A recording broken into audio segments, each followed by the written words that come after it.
Hola, muy buenos días. Mi nombre es Jaime Trujillo, soy estudiante de la carrera de Ciencias de Comunicación en la Universidad Tecnológica de México, plantel Cuitláhuac. El motivo de este video es el entregable final de la materia en línea Motivación y Emoción. Vamos a recorrer las 10 semanas haciendo un breve resumen de lo que yo entendí, los conceptos aprendidos y pues bueno, vamos a comenzar. En la semana 1 fue la semana de inducción. Ahí tuvimos que hacer una pequeña opinión de lo que creíamos que era la motivación. Para mí es un estímulo que se le da a un individuo, ya sea tangible o intangible, para la realización de una actividad. Por ejemplo, un estudiante, su motivación es sacar buenas calificaciones, un trabajador es obtener dinero, un deportista salir campeón, etc. Después realizamos un mapa conceptual sobre la motivación donde se explicaban diversos conceptos. Por ejemplo, la zona de confort, la cual es una zona metafórica en la que nos encontramos cuando nos movemos en el entorno que conocemos y dominamos. A los hábitos, habilidades, conocimientos, actitudes y comportamientos son parte de la zona de confort. Después también está la zona de aprendizaje. En esta es la zona en la que sales para ampliar tu visión del mundo. Se logra para cuando aprendes nuevos idiomas, conoces otras culturas, tienes nuevas sensaciones, etc. ¿No? Es esa zona en la que estás para observar y experimentar y aprender cosas nuevas. Y por último tenemos una zona dual, puede ser así, zona de pánico o zona mágica. Todo depende, de a dónde te dirijas. La zona de pánico se llama así porque experimentas miedo de que todo va a salir mal y por eso no realizas cosas nuevas. Y la zona mágica es en esa zona en la que vas cuando sí experimentas y puedes aprender cosas nuevas y así, muy padre. Después vamos a la semana 2. En la semana 2 aprendimos sobre diferentes perspectivas que se han tenido a lo largo de la historia de la motivación. Empezamos con el estructuralismo. Ahí originalmente no encontré acomodo la motivación porque el estructuralismo se encargaba de estudiar la estructura de la mente. Fue hasta el laboratorio de Leipzig donde se dieron las primeras aproximaciones, contribuciones al análisis de los sentimientos. Después viene el funcionalismo de James, donde los procesos motivacionales desempeñan un papel muy importante porque pues para él toda conciencia era motora y toda sensación producía un movimiento, aunque en diferentes niveles de complejidad según él. Después viene el conductismo. Aquí no cabe un proceso como la motivación, pues su principio básico es que todo comportamiento complejo viene de varios comportamientos más sencillos aprendidos. Entonces, no se aceptaba. Después ganó amplitud y versatilidad con herramientas como el neoconductismo, impulsado con el concepto de impulso de Woolworth o el de incentivo de Hull, pero pues a la postre fue insatisfactorio, como que no pegaba mucho de todos modos. Después viene el cognitivismo. Es una etapa de gestación. En su etapa de gestación, hay un reconocimiento en los factores motivacionales. Sin embargo, en su segundo periodo, que cursa de los 70, se produjo una desafección real de la psicología cognitiva hacia la motivación. O sea que igual, no pegó mucho en cuanto al cognitivismo. Después aprendimos diferentes tradiciones de investigación, como por ejemplo, motivación instintiva. Aquí se consideran los instintos como fuerza motivacional para que escapan del control del sujeto, donde se considera... El auge vino con las obras de Lamarck y Darwin, que desdibujó las fronteras entre la conducta humana y animal. Después viene la motivación y la psicología de la personalidad. De la personalidad. Eso fue con Kurt Lewin en 1938. Que se explica la conducta en función de la persona y del ambiente en el que está.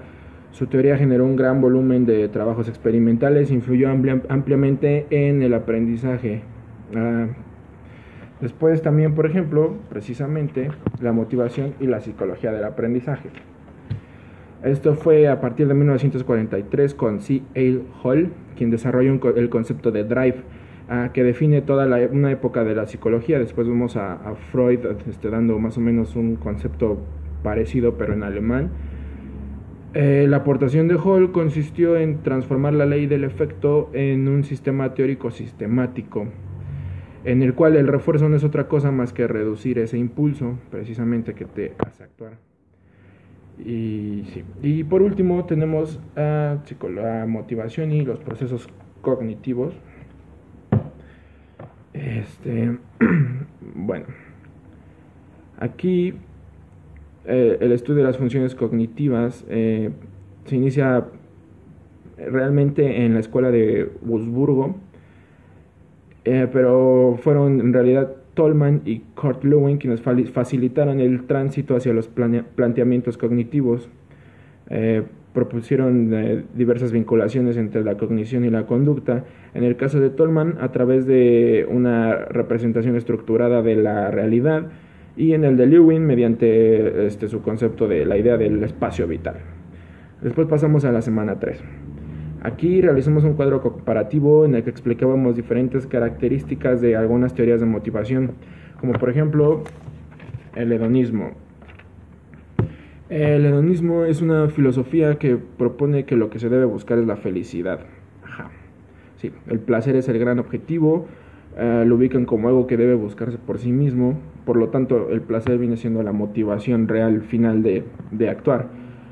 Los hedonistas establecen que el hombre hace algo para conseguir otra cosa, esa cosa es el placer final. La idea de placer es subjetiva y embarca muchas cosas, placeres del cuerpo, del alma, de la mente, la cosa es placer. Todo depende de la motivación de cada quien y lo que quiere lograr o obtener al final. Después viene la pirámide de jerarquías de Maslow. Aquí está. En esta hipótesis dice que en todo ser humano existe una jerarquía de 5 necesidades. Aquí están. Yendo de manera ascendente, de abajo hacia arriba. En el primer nivel están las necesidades fisiológicas. Incluye hambre, sed, abrigo, sexo, ¿no? Y otras necesidades corporales. En el segundo nivel está la seguridad. Aquí es seguridad tanto, como mental como física, de daños físicos, emocionales y así. Después viene el nivel social. Sí, social. Incluye afectos, amistad, todo lo que tengas que relacionar, todo lo que tenga que ver con relaciones humanas. Después viene ego, el cuarto nivel. Incluye la autoestima y el respeto hacia uno mismo. Logros, reconocimiento, diferentes cosas.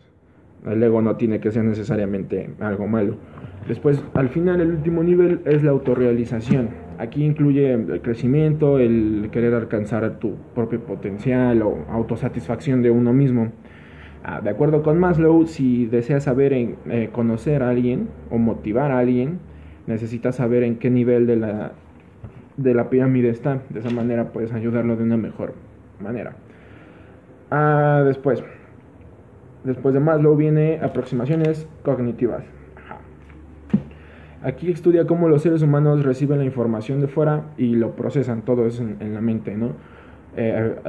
Transformas, almacenas y recuperas esa misma información para después utilizarla como tú quieras, y estudia cómo la cognición lleva a cabo todo ese proceso.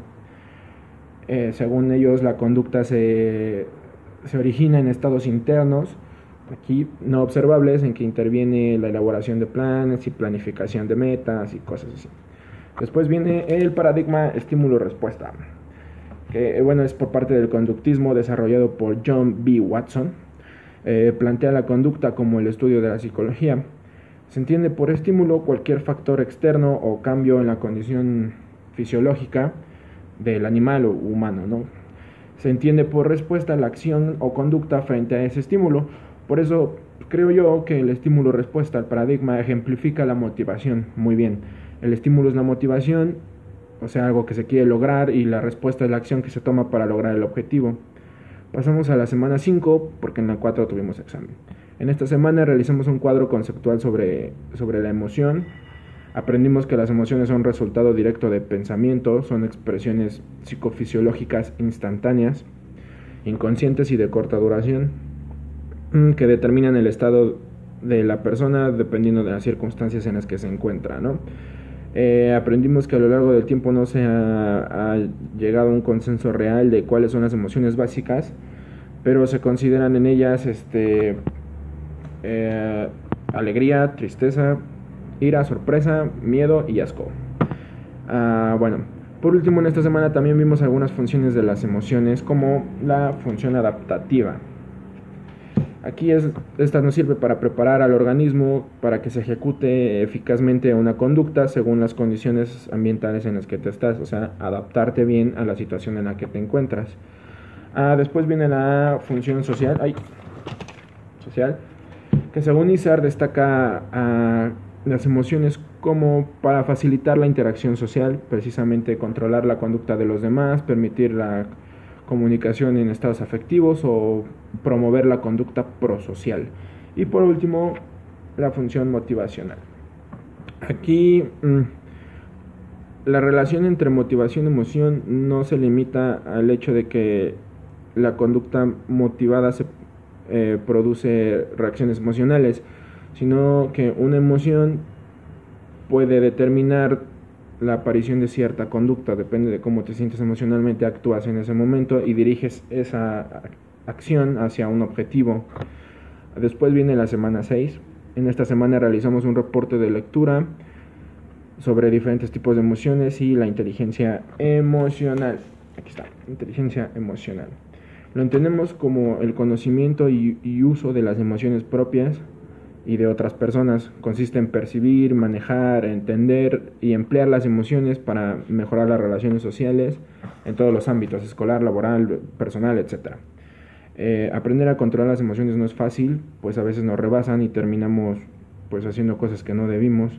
Por eso es importante detenerse antes de actuar, a pensar en las consecuencias de nuestros actos que podrían tener en nuestras relaciones. Después las emociones las entendemos como reacciones internas que suceden a nuestro alrededor. Reacciones inherentes, que suceden a nuestro alrededor, resultado directo de un pensamiento. Son cortas e inconsistentes. Existen varios tipos de emociones, como las básicas. En estas generalmente son 6 tipos, como ya les habíamos dicho: es felicidad, tristeza, sorpresa, asco, miedo e ira. También existen emociones de fondo, son resultado de las primarias y son desánimo y entusiasmo. Después, por otro lado, tenemos las emociones sociales. Son así porque precisamente requieren de otra persona para estar presentes. Pueden ser vergüenza, gratitud, orgullo, etc. Después también las emociones se clasifican en 2 partes, positivas y negativas. Las primeras propician bienestar en quien las siente y contribuyen de manera favorable a su actuar. Por ejemplo, la alegría, la gratitud, satisfacción. En contraste, las segundas, las negativas, provocan malestar en quien las siente. Pueden ser el miedo, la ira, la depresión, asco u otras cosas, ¿no? Pasamos a la semana 8, porque en la 7 hicimos examen igual. Y bueno, aquí realizamos una entrevista y analizamos las respuestas según las lecturas de McKellan. Lo que nos decía McKellan, él dice que tenemos diferentes necesidades, más o menos como Maslow, por las que actuamos, ¿no? Por ejemplo, las primeras son las necesidades fisiológicas, igual que Maslow. Es un conjunto de necesidades que deben ser satisfechas para mantenernos con vida. Puede ser oxígeno, alimentación, dormir bien, etc. Después están las necesidades de seguridad. Son los motivos que llevan al individuo a la autodefensa, protegerse del peligro, la necesidad de sentirse libre de peligros tanto físicos como mentales, y también el temor de perder el trabajo. Eso también cuenta. Perder la propiedad, el alimento, entre otras cosas. Después tenemos la necesidad de afiliación o asociación. Aquí es el deseo de establecer y mantener relaciones con otras personas, positivas obviamente. Esa necesidad de pertenecer a un grupo, una comunidad, de mostrar afecto, amistad y bla bla bla, ¿no? Va de la mano con la necesidad de la estima, que es esa necesidad de evaluación, evaluación estable, firme y elevada de la propia personalidad, ¿no? Precisa el autoaprecio, y el aprecio por las demás personas. Después tenemos la necesidad de logros, que se percibe como el deseo de hacer algo satisfactoriamente, de tener éxito y todo lo que necesitas para alcanzar unos estándares de excelencia, ¿no? A los que quieres llegar, a los que quieres mostrar de ti. Bueno, y por último, igual está, primero va la necesidad de competencia. Necesidad de competencia. Se refiere al interés humano por conocer, comprender e influir en su entorno físico y social, ¿no? Y bueno, de conseguir lo que uno desea y sí, conseguir lo que uno desea sin importar qué, sin importar quién está en tu camino, supongo. La cosa es lograr las cosas. Y por último está la necesidad de autorrealización. Es en síntesis la necesidad del ser humano de desarrollar todo su potencial y ser lo mejor que pueda hacer. Y por último, estamos en la última semana, aprendimos sobre la autoconciencia emocional. Es la conciencia de los propios estados internos, es reconocer las propias emociones y los afectos que éstas tienen sobre nuestro estado físico. Para lograr una buena inteligencia emocional se requiere aprender diferentes técnicas, como pueden ser la respiración, que es esencial para la vida. La respiración nos proporciona una mejor oxigenación, optimiza la vida. Cuanto más oxigenado tengamos el cerebro, somos más claros y lúcidos. Hay dos tipos de respiración: una superficial, que tiene que ver con la huida, el estrés, y una respiración abdominal, también llamada profunda. Requiere el uso del diafragma y fomenta un estado mental sosegado y tiene efectos psicológicos beneficiosos. Después está la relajación. Es un estado del cuerpo y de la mente que se alcanza de forma progresiva. Contribuye a reposar los músculos, liberar tensiones, bla, bla, bla. La relajación es tan importante como la respiración, pues van de la mano, están relacionadas. Y sirve para mantener el cuerpo relajado y tonificado.